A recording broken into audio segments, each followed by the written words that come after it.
Somewhat strangely, perhaps, for a radio phone-in programme, I thought I'd begin by reading you a couple of letters. One was written to a chap called Stanley Johnson, you may have heard of him, and one, of course, was written to you by a chap called Boris Johnson. We'll begin with that one, which dates from the end of March. I am writing to you to update you on the steps we are taking to combat coronavirus. In just a few short weeks, everyday life in this country has changed dramatically. We all feel the profound impact of coronavirus, not just on ourselves, but on our loved ones and our communities. I understand completely the difficulties this disruption has caused to your lives, businesses and jobs, but the action we have taken is absolutely necessary for one very simple reason. If too many people become seriously unwell at one time, the NHS will be unable to cope. This will cost lives. We must slow the spread of the disease and reduce the number of people needing hospital treatment in order to save as many lives as possible. That is why we are giving you one simple instruction. You must stay at home. You should not meet friends or relatives who do not live in your home. You may only leave your home for very limited purposes, such as buying food and medicine, exercising once a day and seeking medical attention. You can travel to and from work, but should work from home if you can. A letter from Boris Johnson to you. This is a letter from Martin Hammond, the Master in College at Eton, to Stanley Johnson, dated the 10th of April 1982. Stanley Johnson, in the unlikely event that you haven't heard of him, is the father of the current Prime Minister. And this is what his master had to say. Boris really has adopted a disgracefully cavalier attitude to his classical studies. It is a question of priorities, which most of his colleagues have no difficulty in sorting out. Boris sometimes seems affronted when criticised for what amounts to a gross failure of responsibility, and surprised at the same time that he was not appointed captain of the school for next half. I think he honestly believes that it is churlish of us not to regard him as an exception, one who should be free of the network of obligation which binds everyone else. Listen again to that final line. I think he honestly believes that it is churlish of us not to regard him as an exception, one who should be free of the network of obligation which binds everyone else. Back to the letter that Boris Johnson wrote to you at the end of March. That is why we are giving you one simple instruction. You must stay at home. You should not meet friends or relatives who do not live in your home. You may only leave your home for very limited purposes, such as buying food and medicine, exercising once a day, and seeking medical attention. You can travel to and from work, but should work from home if you can. Back to 1982. I think he honestly believes that it is churlish of us not to regard him as an exception, one who should be free of the network of obligation which binds everyone else. And then, last night, the Prime Minister of this country made a fool of every single human being who did what he asked of us. He made a mug of every mother, every father, every daughter, every son, every brother, every sister, every nurse, every doctor, every teacher, every paramedic who have done their level best in incredibly trying circumstances to pull together, to prioritise the national interest over personal inconvenience and even misery. Boris Johnson stood before you and before me last night and demonstrated categorically, that he still believes that it is churlish of us not to regard him as an exception, one who should be free of the network of obligation which binds everyone else. So where do we go from here? You will know that Boris Johnson has successfully misled Not just, of course, the British electorate, but various employers, party leaders, colleagues and constituents throughout his entire life and career. I have, in recent weeks, almost given up reminding you about the man's track record, almost given up reminding you about the catalogue, the cavalcade of calumnies and corrupt conduct that typifies every single element of this individual.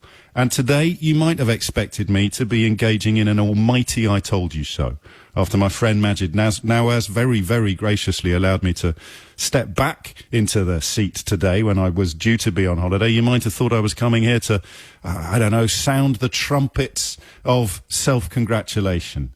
I'm not. I'm sick to my stomach that at a time of unprecedented national and international danger, the leopard has still not seen fit to change his spots. And now we come to Dominic Cummings, about whom I know very little. I am familiar with his responsibility for steering the Vote Leave campaign to victory.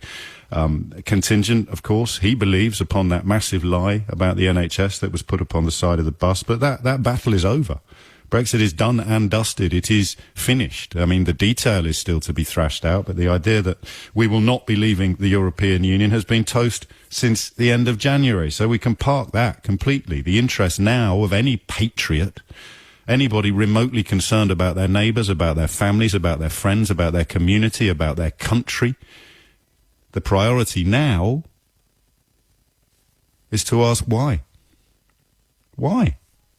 Why was he allowed to do it? And if he was really allowed to do it, why didn't they tell us that we could too? How long is it since you saw your mum? People have said goodbye to relatives via iPad because they did what Boris Johnson asked them. They acknowledged that single, simple line halfway through that letter he sent to every household in the country. That is why we are giving one simple instruction. You must stay at home. And we did. We stayed at home. I think for me, the moment my mum said, you know, son, it has occurred to me that I might not ever see you again. Now, my mum is given to a little bit of emotional exaggeration occasionally. But on that occasion, there was none of it. It was a genuine fear. And God knows, compared to so many, countless other families in the country, the inconvenience we have endured is as nothing. I've heard from people who couldn't attend funerals. I've heard from people, as I say, who were bidding farewell to relatives via their iPads. I've heard from people who haven't left their homes in weeks. And today, those people are being asked to close their eyes, put their fingers in their ears, and pretend that there was even the vaguest scintilla of truth in what Boris Johnson said on a live television broadcast to the people of the United Kingdom last night. Those people are being asked to ignore the evidence of their own eyes and ears. And at first glance, it seems to me that this time they won't. And those two words, this time, seem to me to be by far the most important. Because I don't care who you voted for in December. I don't care what you voted for in June of 2016. I really couldn't care less about the colour of the scarf that is knotted around your neck. I don't care where your political loyalties lie. I don't care which tribe you have allied yourself with over the last few years. And I don't care what you intend to do next time any questions are put to a ballot. I care only about the fact that we are currently in the midst of an absolutely unprecedented and murderous scandal. And the people in charge of it elected last night to seek to pull the wool over your eyes. Our death toll now is almost too big to contemplate. The comparisons with how other countries have coped with this crisis are a humiliation, and yet still they spin. Still they prioritise public relations over public health. And the only abiding mystery left will solve itself in the blink of an eye. Why on earth would a government that has addressed the coronavirus crisis with almost unprecedented incompetence be so desperate to retain the services of a key advisor? On any rational planet, anybody intimately involved with such a catastrophic governmental strategy would not be missed in a heartbeat.